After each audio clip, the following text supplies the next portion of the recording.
I'm Kim Izzarelli, and welcome to Insights with Kim Izzarelli. Joining me today is veteran journalist David McKay Wilson, who writes the Tax Watch for the Journal News. David joined Gannett in 1986, and after a 5-year break in the freelance world, David recently rejoined the Journal News, and he is focusing now on government waste in his Tax Watch column and tax systems that support our public sector. Previous assignments at Gannett for David included City Hall in Yonkers, always interesting, New Rochelle, White Plains, county governments in Westchester and Putnam, the State House, and the Education Beat. He is a 2-time winner of the National Education Reporting Award from the Education Writers Association. And his other freelance assignments also include the New York Times, collegiate magazines, up to, I think, 110 colleges and universities now, we say, Harvard, Columbia, Cornell, and Dartmouth. So thank you for joining us today, David. Well, thank you. Pleased Glad that to you could be here. You know, David, homeowners and property owners in Westchester pay some of the highest property taxes in the country. What did you hope, or what was your objective in writing the Tax Watch column and going back to Journal News? Well, when they called me to come back there this spring, I was very excited to get back into the public affairs arena and offer a voice to be able to look at what government was doing, how our money was getting spent here, what was driving the high costs, and how people's knowledge about what was going on might help change things. Mm-hmm. We do live in a very high taxed area. There's public services are very expensive around here, but we also have very high standard for our public services as well. Our schools here in our region are expensive, but they're also some of the best in the country. Mm-hmm. So it's just a very interesting area to be in, and having been involved in public affairs reporting for so long, it's really fun to be back and being able to write a column about it. Right. So it gives me a little bit more freedom to express my own opinions, and so it just gives me more leeway, really, mm-hmm. to write about what I want to write about. Tell us about some of the research you've done and what you found most interesting. Well, you know, it's always the most recent story is the most interesting. I have a piece that's coming out this Sunday about condominiums and the way condominiums are taxed in the state of New York, and the tax break that condominiums get. And it's just a very interesting look. It's a very quirky thing in the state of New York that condominiums are taxed as if they're rental properties. They're not taxed on their market value, and most of the market value, like commercial properties, would be taxed. No, they're actually taxed as if they are a commercial property. Ah, okay. They're not taxed as if they're a residence. Okay. So that produces property taxes for condominiums that are between 1/3 and 1/2 to what someone in a single-family home is paying. And some people believe that's unfair. Some communities have addressed that issue. About 20% of the condominiums in our region are taxed as if they're single-family homes. 80% are taxed as if they're rental properties. So it's a interesting situation. There's 2 communities in Westchester that are now going to be making a decision this year over whether condominiums will be taxed as if they were single-family homes. So it's I'm hoping to follow this issue mm-hmm. as it unfolds. I think people care deeply about it. People who own condominiums, they certainly know about that they're paying lower taxes. I think a lot of people don't know about it. It's people who own a single-family home or rent. They're not aware that this is the way the tax structure is in the state of New York. Okay. Well, you say not aware. Well, maybe let's put some specifics in. What would a typical 2-bedroom, 3-bedroom condominium pay in a community like Scarsdale, using your model? Well, the story that I'm writing shows I compare two. You have a condominium that a guy paid $1.3 million for. He's paying mm-hmm. $7,000 in property taxes. You have a single-family homeowner whose house is valued at $1 million, and he's paying $22,000. So the question is that really fair? If you have a property tax system that's based on value, and you're being taxed on the value of what you own, or a percentage of the value of what you own, why should a condo owner be taxed at a lower percentage than a single-family home? So your feeling is that if you can use your equation here on value, that the single-family home, they're consuming more, they're using more water, more sewer, their use taxes, if that community happens to have them, are higher. So they're already paying more of their share through the use. Well, no, it's not a use tax. I'm not talking about you're talking school tax, village tax, and county tax. Okay. Just their taxes, not about what they use. Okay. No, it's just their school, their property taxes. It's not a use tax. It's their property taxes. Okay. And the question is it really fair for the condominium owner to be paying 1/3 of what the single-family homeowner is paying in that system? So that's just one of the issues that I've. Very interesting article. Actually, it was my first question to you. Do you feel there's anyone that's not paying their fair share? So I have my answer already, and I think it'll be interesting to find out from your readers, particularly people, maybe elderly people that live in condominiums. Sure. What their take is on that. So let's just take it from there and go straight to educational funding, which seems to be a good transition. Obviously, some inequities in educational funding. Any thoughts on that from the Tax Watch? Well, I've been writing. What astounds me about the education system in our region is the salaries that are pulled down by the administrators in education. It just continues to astound me what these people make. I just did a story about the. Go ahead. No, I just did a story about the high school principal in Harrison High School, who I believe is the highest paid principal in America. Mm-hmm. And he had a salary of $245,000. And you think that that's a lot of money for someone who's responsible for 2,000 or 3,000 kids and maybe 300 employees every day? Yeah, in the public sector I do. Yes, in the public sector. We're not talking about the private. This is in the public sector. And in the public sector, I think that's a very high price that we're paying. In the and what would someone have to offer you to take that responsibility? What would you consider is a good compensation level for someone to take that level of responsibility? 245 seems a lot. 245. Really? Yes, that seems like. See, so that's a, and this is to, as a principal of a high school, mind you, with 1,000 students. There are, that's a higher salary than most superintendents in the state of New York, of entire school districts. So it's a high. In addition, he's also receiving his pension of another $110,000. He's retired for another $110,000. So he was, making about $350,000 from the public while he was leading a high school. So it's when people talk about the high price, the high taxes, part of it is that in the lion's share of one's taxes are school taxes. So they comprise maybe 60%, 70% of one's property tax bill. So that certainly drives the education costs around here. The teachers, we're just a very high cost region. So, how did we get here? Well, part of it is the the high quality of educators that we want to attract to our region. The unions here are very strong, and they've bargained good.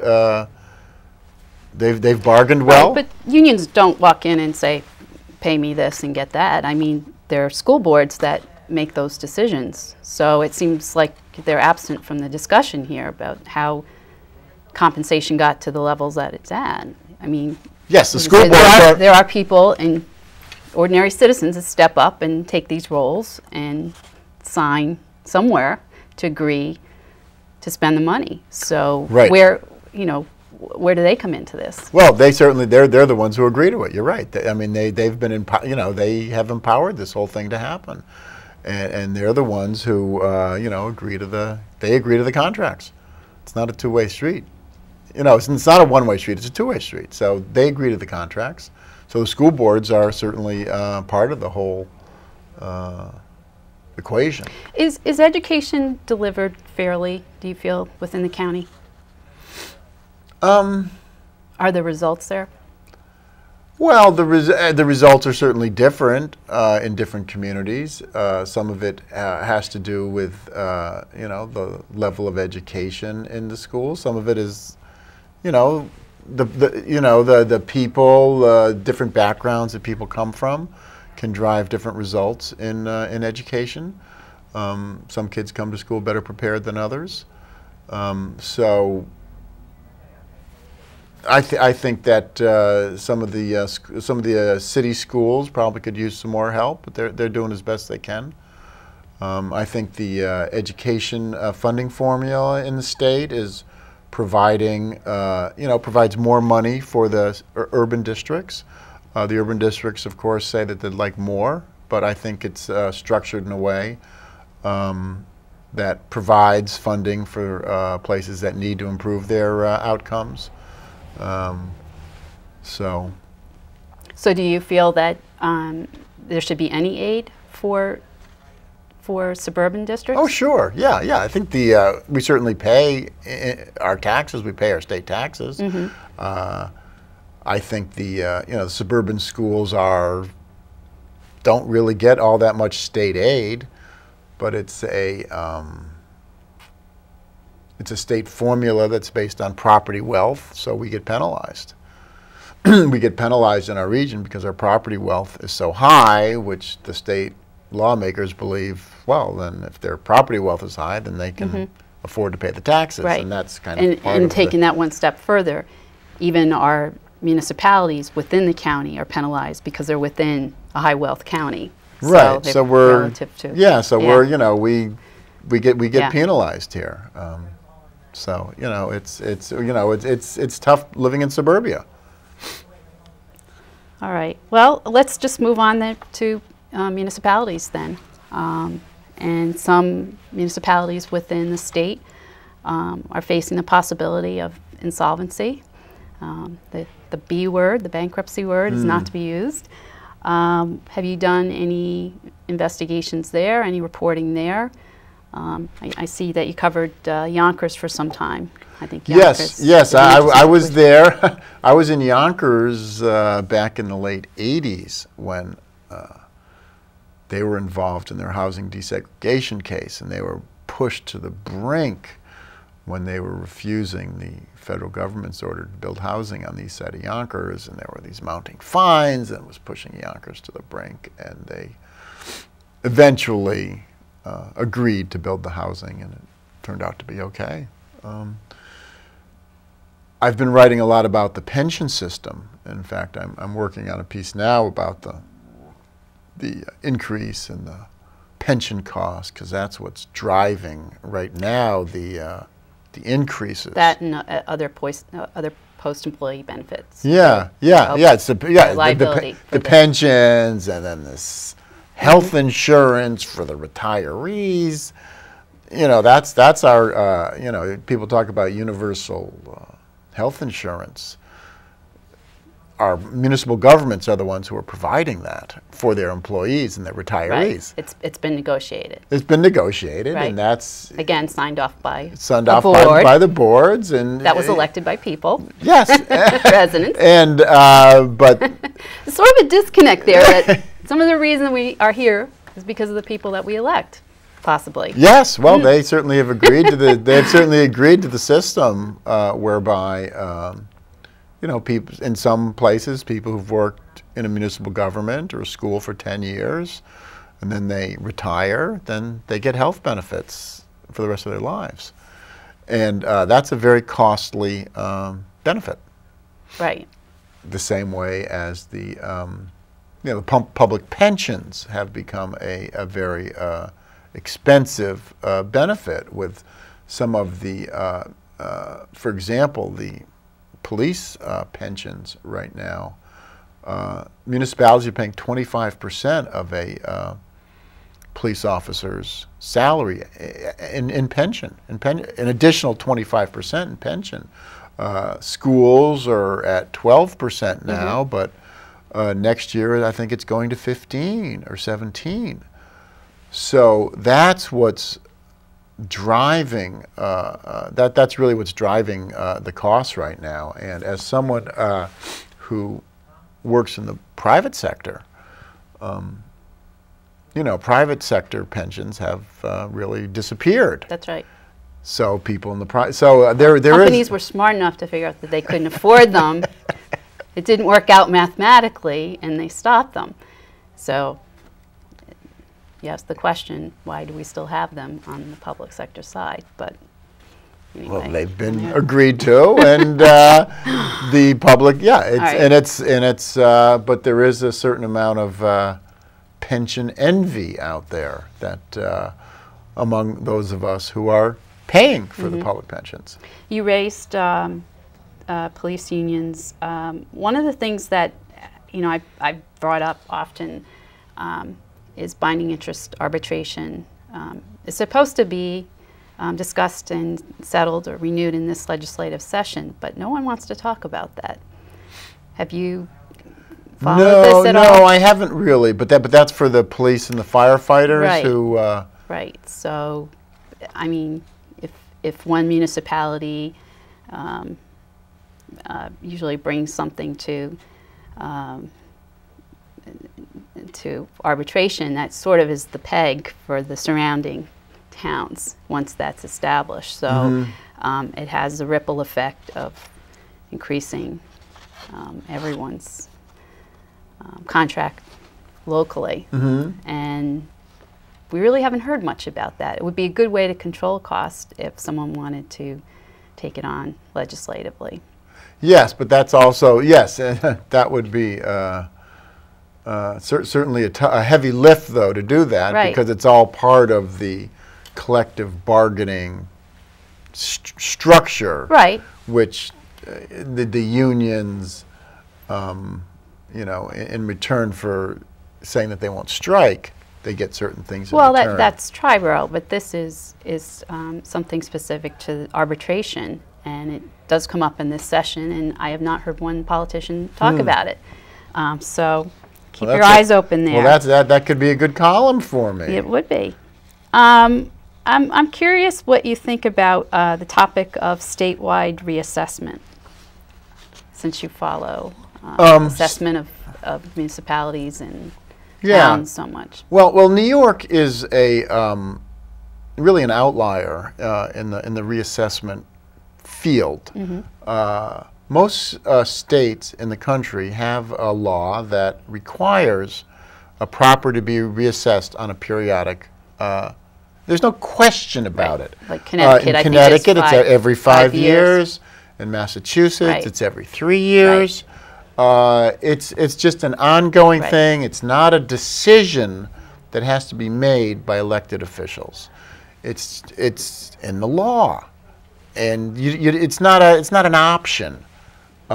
So we have some properties in Westchester that have not been reassessed since the Civil War. Yes, Mount Vernon. Mount Vernon has not had a reassessment so they just kind of have these values, and then they have a factor that they figure in to bring it up to the full value. An equalization rate, which is decided by 4 or 5 people in a room up in Albany somewhere, what the equalization rate will be. And that's what we live by. Yes, and that's part of the unfairness in our system. Right.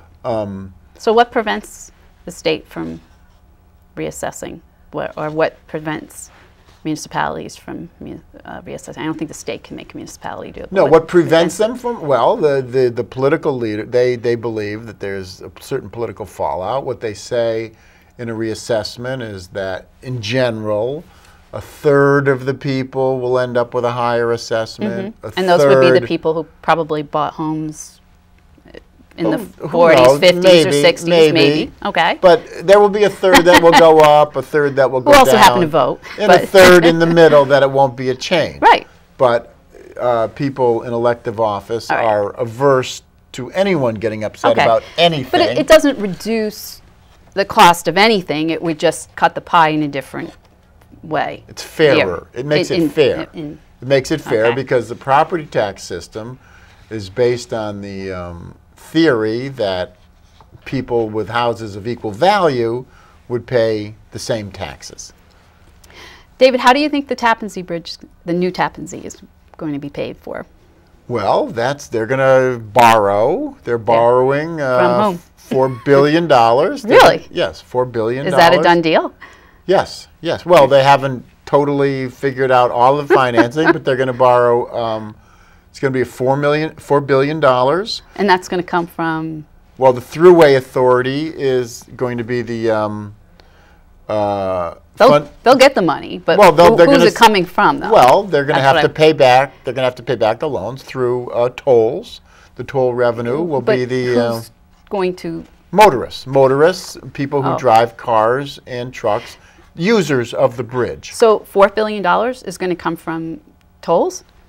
Yes, over a long time frame. Yes. We're not going to get any money from the federal government? Well, what the federal government is doing, it's going to subsidize the loans. So they have a program now called the TIFIA program.